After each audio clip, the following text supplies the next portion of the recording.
chua. Thế nào? Dạ dạ dạ dạ dạ dạ dạ dạ dạ dạ ai ai ai đâu. Còn vậy đọc theo chữ nhạc kì. Ngon nha.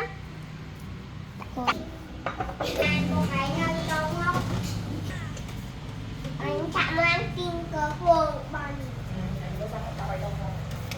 Cặp lưng cặp lưng bánh há lại. Đấy, cái nhà chùa như mình xưa đấy. Anh như thương. Nó đi lạo bì. À về miền, à về, wow. Tiếng khóa bay, tiếng khóa bay, tiếng khóa bay.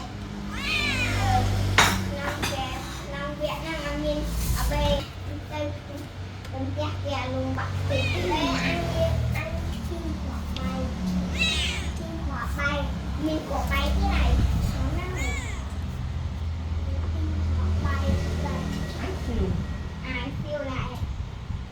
Đang ăn mấy xíu không? Mấy con sợi kề lên cặp.